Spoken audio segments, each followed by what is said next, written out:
Bienvenue dans ce cours Word 2016 qui permettra la création d'une table des matières automatique.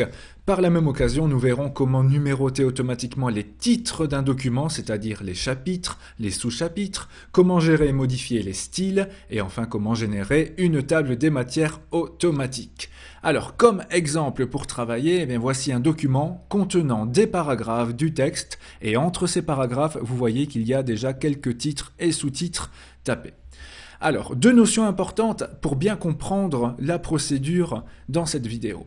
Tout d'abord, quand on découvre le logiciel Microsoft Word, on s'amuse à taper un peu de texte, à le mettre en gras, en souligné, en italique, et différentes choses. Voilà, on utilise le menu police.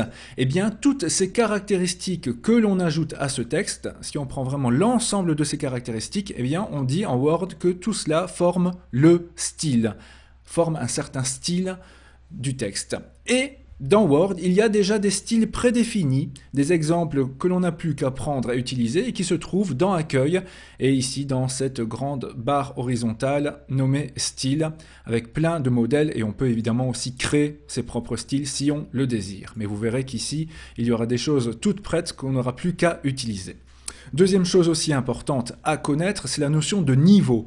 Alors je vais prendre ici le résultat que je veux obtenir par rapport à mes titres et mes sous-titres. Donc on voit par exemple ici dans ce document, j'ai un gros chapitre 1, Histoire, un sous-chapitre Origine, un sous-sous-chapitre Manque taille, éventuellement aussi un sous-sous-sous-chapitre comme Provenance et Aujourd'hui. Puis voilà, à nouveau des sous-chapitres. On revient au gros numéro 2, le deuxième gros chapitre, Géographie, le grand 3, Bouddhisme, etc. Donc voilà un document qui ressemble à un travail bien structuré, tel que la plupart des travaux que l'on aura à remettre dans notre vie. Alors, ici, en Word, on ne parle pas de chapitre ou de sous-chapitre, mais de niveau. C'est-à-dire que les plus grands points de notre document, c'est-à-dire le grand 1, le grand 2, le grand 3, on dit qu'on est au niveau 1. Quand on est dans un sous-chapitre, comme Origine, comme Géographie physique, Géographie économique, sous-chapitre niveau 2. Quand on est dans un sous-sous-chapitre, comme Manque taille et Population, niveau 3, sous-sous-sous-chapitre niveau 4, et on peut aller comme ça assez loin. Donc voilà, grâce au style et au niveau, on pourra bien travailler dans la gestion des titres, des styles et des tables des matières. Alors, on voit par exemple ici que Histoire doit être au niveau 1, Origine au niveau 2, Manque taille au niveau 3, etc. Donc je reprends mon travail. Alors, la première étape, c'est de choisir la numérotation automatique. Donc, en clair, ne tapez jamais vous-même la numérotation à la main, 1, 1.1, numéro 2, numéro 3. Ça ne sert à rien, c'est le boulot de Word. Alors, par exemple, ici, je vais me placer sur mon premier titre qui s'appelle Histoire. Alors, dans Accueil, dans le groupe Paragraphe, j'ai un premier bouton qui permet d'ajouter des puces, un deuxième bouton qui permet d'ajouter une numérotation, mais regardez, on a un troisième bouton et l'infobulle nous dit liste à plusieurs niveaux. Plusieurs niveaux, ça correspond à ce que l'on veut faire ici. Je clique dessus. Alors là, vous voyez ici donc qu'il y a différentes cases et on va prendre des choses qui sont déjà prêtes pour nous faciliter la tâche. Et vous voyez que l'on a ici deux types de cases.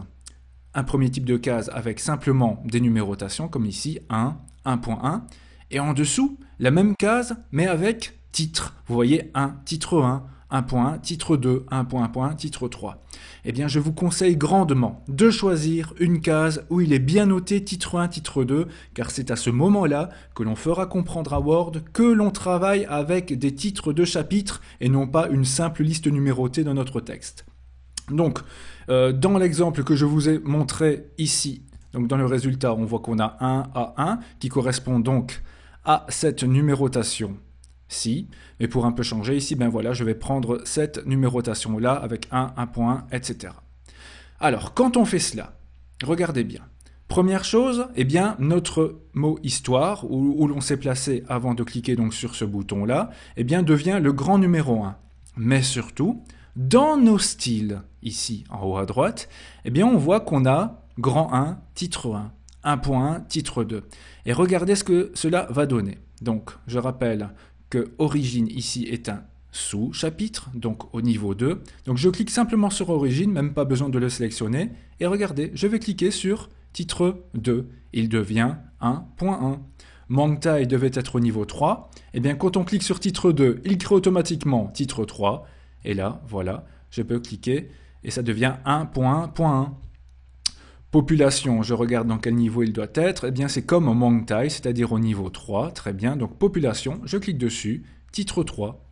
Provenance, et aujourd'hui, là, c'était des titres 4. Eh bien voilà, je clique dessus, titre 4. On peut évidemment en sélectionner plusieurs et faire le travail, mais ici, pour être sûr de ne pas me tromper, je vais le faire un par un.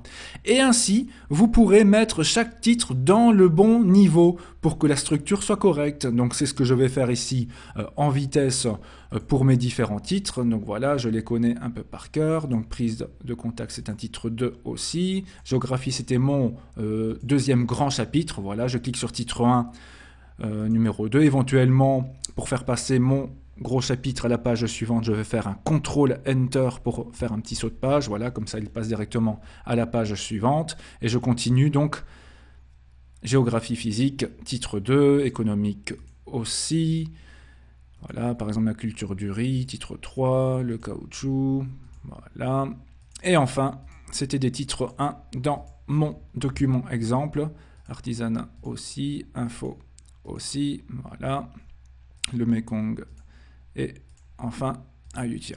Alors ici, bien sûr, j'aurais pu faire passer chaque fois les gros chapitres sur une page suivante, mais pour résumer un peu, je ne vais pas le faire ici. Donc voilà, on voit qu'ici notre document commence à avoir une certaine forme, une certaine logique.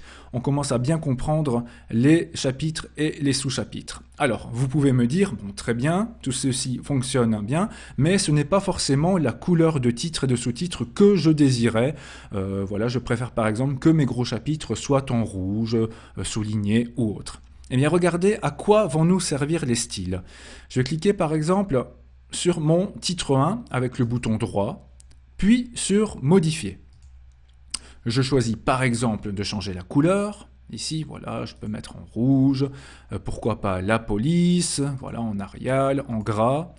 Et regardez ce que cela va donner. Quand je clique sur OK, eh bien, tous mes titres de niveau 1 se sont modifiés automatiquement et de la même manière. Imaginez le temps que cela prendrait sur un long document de 100 pages de changer cela à la main un par un. Grâce au style, eh bien, tous les titres de même niveau sont uniformes. Alors on peut s'amuser avec différentes choses grâce à cela. Alors, ce que l'on peut faire aussi, par exemple, vous voyez qu'ici, tous les titres eh bien, sont collés en quelque sorte à la marge de gauche. Si on veut un décalage vers la droite, comme dans mon exemple ici pour origine, eh bien, regardez, c'est très simple. Oups, voilà, je reviens dans mon travail. Je clique avec le bouton droit sur titre 2, modifier. Et regardez, les deux petits boutons ici, là, de retrait, nous permettent de faire cela. Par exemple, voilà, je clique une fois sur ce bouton-là.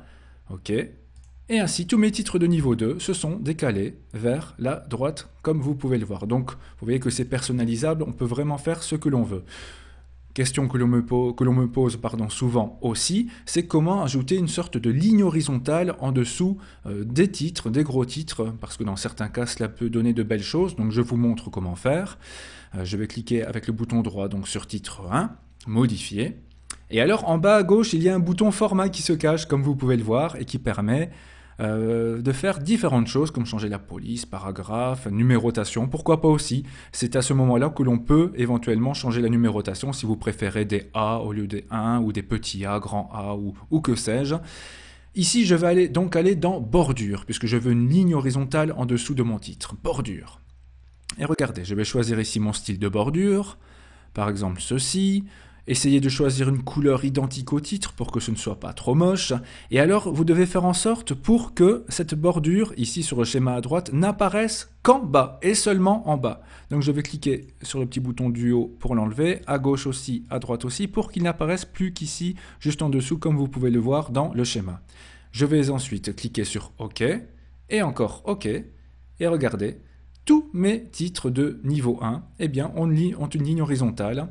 Et alors j'aurais pu éventuellement aussi les encadrer si j'avais laissé la bordure tout autour. Bref, je crois que vous avez compris le système. Mais voilà, tous ces éléments-là nous permettent d'avoir des documents jolis, propres et surtout personnalisables.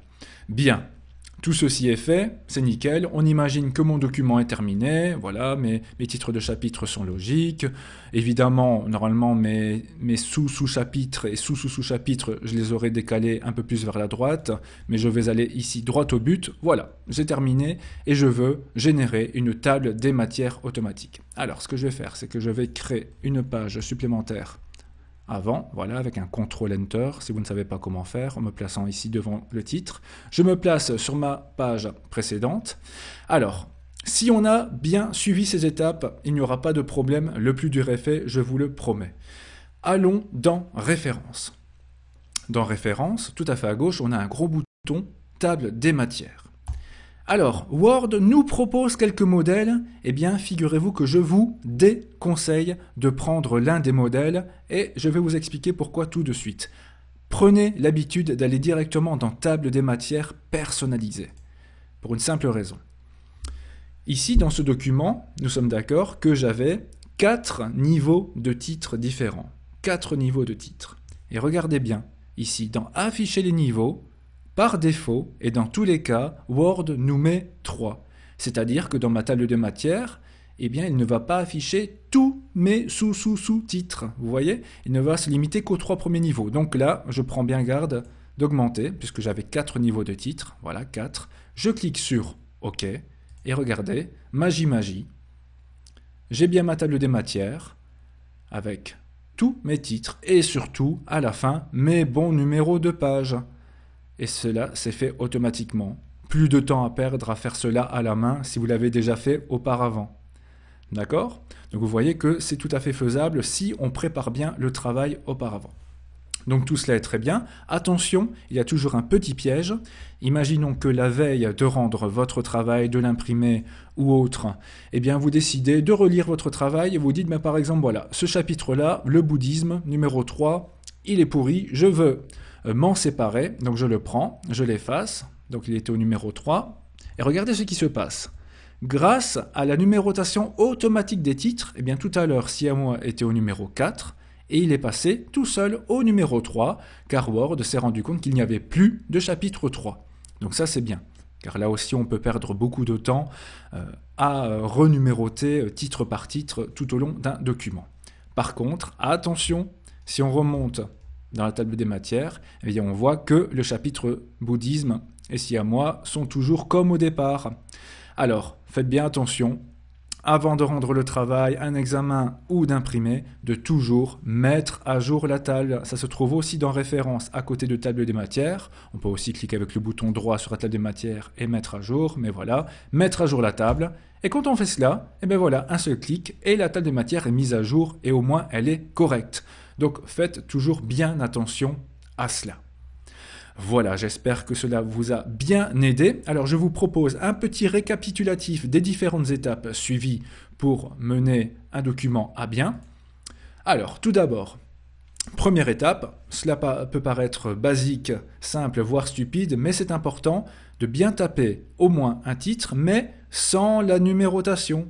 Comme ça, on peut choisir la numérotation automatique par la suite et on n'aura pas double numérotation éventuellement. Alors, la deuxième étape, c'est de loin la plus importante. Rappelez-vous, on s'est placé sur l'un des titres et nous sommes allés sur le bouton qui s'appelle « Liste à plusieurs niveaux » et choisissez bien une case où il est bien noté titre 1, titre 2, titre 3. Cela va vous faciliter la tâche. Donc attention à cette étape-là. Troisième étape, quand cela est fait, eh bien nous avons appliqué les styles titre 1, titre 2, titre 3 au bon niveau de titre. Donc par exemple j'avais un titre de niveau 2, je cliquais sur titre 2, un titre de niveau 1, titre 3, niveau 3, etc. Quand cela a été fait, j'ai éventuellement modifié mes styles, voilà, ça c'est facultatif. Et ensuite, je suis allé dans Références, Table des matières, Conseil, grand conseil, allez bien dans Table des matières personnalisées afin de vérifier que le nombre de niveaux soit correct, parce que par défaut, il nous met 3. Si on en a 3 au moins, pas de problème, mais si on en a plus, c'est un problème. On clique sur OK, et attention au petit piège, si on modifie par la suite notre document, bien toujours mettre à jour la table des matières, faites-le à chaque fois pour éviter toute mauvaise surprise. Voilà donc pour la numérotation automatique des titres dans un document. la modification éventuelle des styles et surtout la génération automatique d'une belle table des matières que vous pourrez évidemment personnaliser si le besoin en est. Voilà, à très bientôt pour d'autres vidéos sur la gestion des longs documents dans Word. Vous les trouverez sur cette même chaîne. Je vous fais de gros bisous. À bientôt.